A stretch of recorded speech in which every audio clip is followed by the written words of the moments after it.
Le dernier quart d'heure de Smart Bourse. Chaque soir, c'est le quart d'heure thématique et une fois par mois, le premier vendredi du mois, c'est l'occasion de retrouver les équipes de Clartan Associés pour un décryptage, l'étude d'un cas d'investissement. Et c'est Marc Evgen qui est avec nous ce mois-ci, associé gérant chez Clartan. Bonsoir Marc. Bonsoir. Ravi de vous accueillir. Merci beaucoup d'être là pour parler du cas MIPS avec vous ce soir. Vous allez nous présenter MIPS. Je me disais, c'est une boîte que je ne connaissais pas avant que vous veniez nous en parler, Marc. Et en même temps, je me dis qu'il y a certains sportifs, fans de vélo, qui connaissent peut-être déjà cette société qui est une société suédoise. C'est ça, Marc? Oui, c'est exactement ça. Alors, ils la connaissent ou ils l'utilisent sans le savoir. Ça, c'est possible également. C'était le cas de mon fils. Ah. Mais oui, alors MIPS, c'est une société suédoise qui est basée au nord de Stockholm, qui a été fondée en 1996 et qui aujourd'hui est cotée en bourse, qui pèse environ 1,1 milliard d'euros, qui est une société très intéressante, qui propose en fait des solutions de protection intégrées au casque. Les casques de sport, de vélo, casques de moto, mais également casques de protection professionnelle, typiquement casques de chantier. Ah ouais. Donc c'est une small cap suédoise, c'est ça, autour d'1 milliard d'euros, on traduit en euros effectivement. C'est quelques dizaines de millions d'euros de chiffre d'affaires, c'est ça, Marc? Alors l'année dernière, en 2022, ce qui n'était pas leur meilleure année. Qui n'est pas une année de référence alors. C'est pas l'année de référence. D'accord. Elle a fait 500 millions de couronnes, oui, suédoises, pardon, de ventes, ouais. Une marge opérationnelle de plus de 40% et un taux de distribution de dividendes de 80%. D'où vient MIPS? Quelle est l'histoire? Assez jeune encore, 96, date de création. Qu'est-ce que ça veut dire MIPS déjà? Et d'où sort cette entreprise, Marc? Alors MIPS, ça veut dire Multi-Directional Impact Protection System. Alors, c'est un petit peu barbare. C'est le fruit d'une rencontre entre un chirurgien crânien et un ingénieur suédois qui ont voulu développer un casque plus sûr. Alors, les casques originaux, classiques, ils ne bougent pas sur la tête. Et ils ont pour but de prévenir quoi? Une fracture crânienne. Maintenant, la plupart des chutes, elles ne sont pas linéaires, elles sont obliques. Et là, l'idée, finalement, de ces deux personnes, c'était de créer un casque qui seconde, finalement, le liquide cérébro-spinal que vous avez autour de votre cerveau. Et c'est-à-dire que le casque va bouger de gauche à droite ou d'avant en arrière en fonction de l'impact. Et c'est particulièrement intéressant parce qu'en fait, ça va répartir la pression que peut avoir le cerveau lors d'un impact. Ça offre une réelle meilleure protection, c'est ce qu'il faut comprendre, Marc, j'imagine. Il n'y a pas de doute là-dessus, c'est prouvé, éprouvé. Alors, ils ont 25 ans d'études derrière eux, 60 000 tests en labo, et donc c'est quelque chose qui a été testé et retesté par les équipes de MIPS. C'est quand ils ont apporté ce produit et cette valeur sur le marché, c'était très innovant. Ça reste aujourd'hui une technologie très innovante avec des protections à l'entrée en termes de brevets notamment. Il y a une vraie position défendue par MIPS sur cette technologie. Exactement. Alors, ils ont 12 technologies de protection différentes. Ça représente 50 patentes, familles de patentes, et in fine 300 patentes déposées MIPS. Derrière cette innovation technologique qu'ils ont apportée au marché, quel a été le modèle d'affaires qui a été construit derrière? Alors c'est un modèle d'affaires qui est très intéressant et très, très innovant parce qu'ils ont, pour le marketing, utilisé une approche à la Pentium, c'est-à-dire que les casques qui utilisent la protection MIPS ou l'insert MIPS, vous voyez une petite pastille jaune fluo avec marqué MIPS dessus. Donc on connaît tous le Intel Inside. Maintenant, c'est le MIPS Outside. Ah oui. Oui, c'est pour ça que je disais peut-être que certains fans de vélo reconnaissent aujourd'hui ce petit symbole, ce petit sticker qui fait dire hop, il y a de la technologie dans votre casque. Exactement. Et en fait, ils ont un business model très asset light, si j'ose m'exprimer ainsi. C'est-à-dire que lors clients, c'est les producteurs de casques. Alors les Uvex, les Giro, les Bern, ils ont 150 clients parmi les producteurs de casques. Ils ont environ 900 casques, modèles de casques avec des MIPS. Et ils ont outsourcé toute la production. Et en fait, ils produisent à côté des fabricants de casques, ce qui leur permet d'une part d'être très asset-light, c'est-à-dire des marges opérationnelles de plus de 40%, un retour sur fonds propres au-delà de 30%. Et c'est vraiment quelque chose qui est assez innovant dans leur approche tant de création que de marketing. En termes de répartition du chiffre d'affaires et des ventes, leur empreinte est mondiale aujourd'hui. Qu'est-ce qu'on peut dire de ce point de vue-là? Et puis sur les marchés adressés, c'est vrai qu'ils sont partis alors du casque de vélo, enfin tout le casque dans l'univers sportif notamment.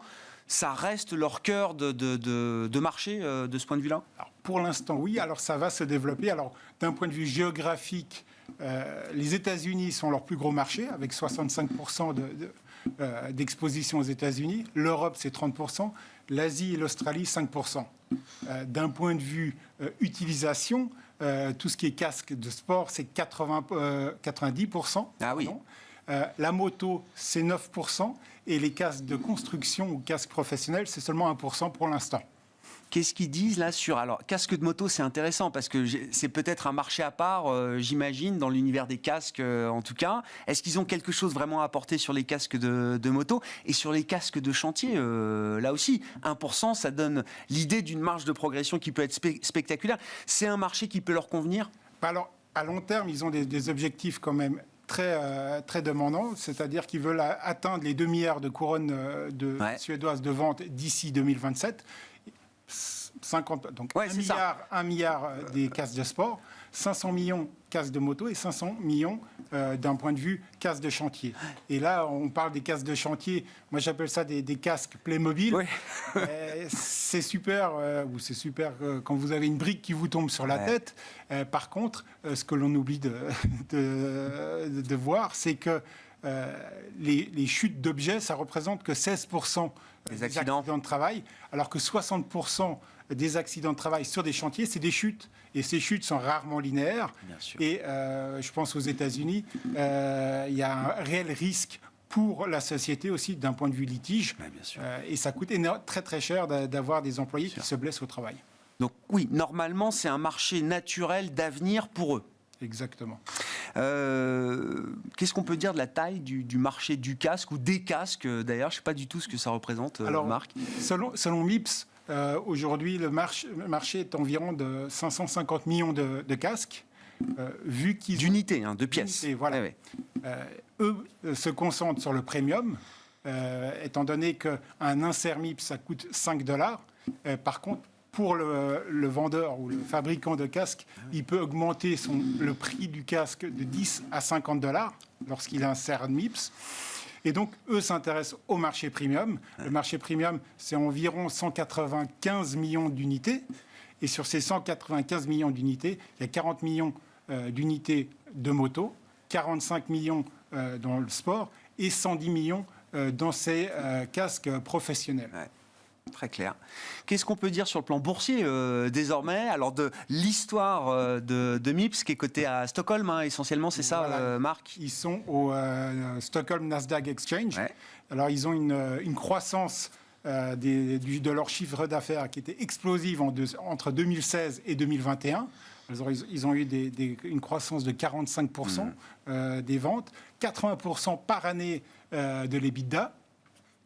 Est arrivé le Covid qui a encore accéléré la chose. On a eu un phénomène de surstockage dans les vélos, dans les casques, etc.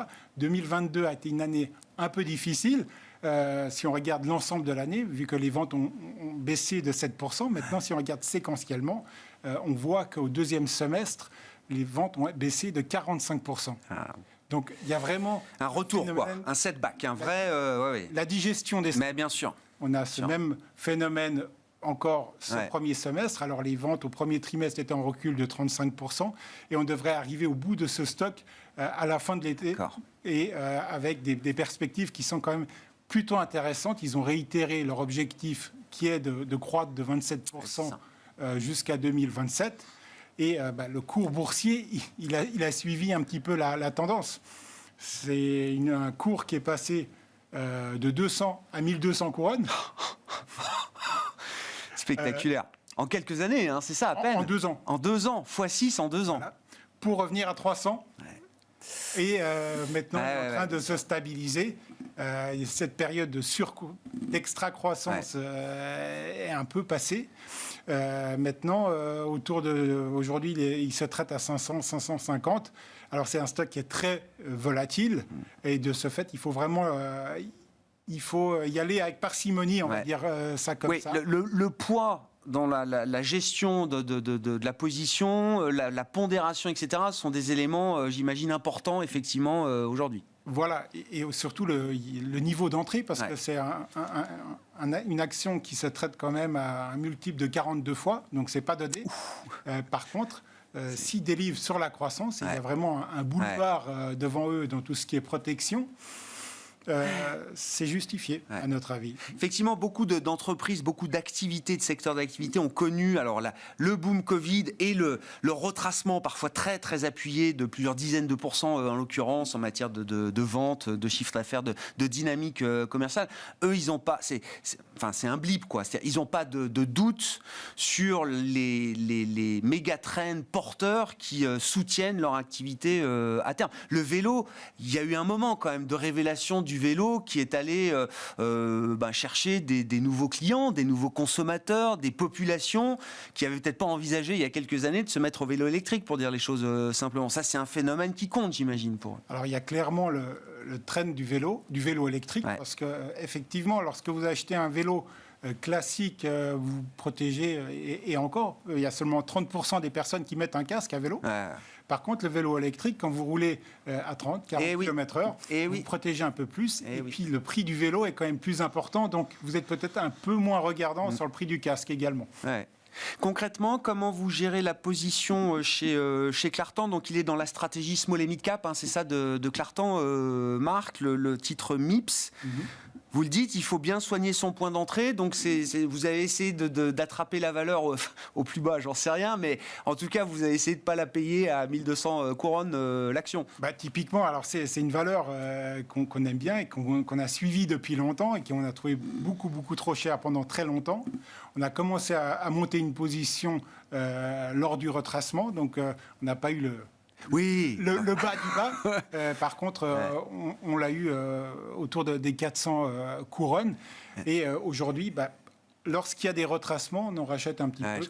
Mais ça reste une position relativement petite dans notre fonds Small et Mid Cap parce que c'est très volatile et parce que ça reste cher et qu'on est encore dans cette phase de digestion finalement de ces stocks.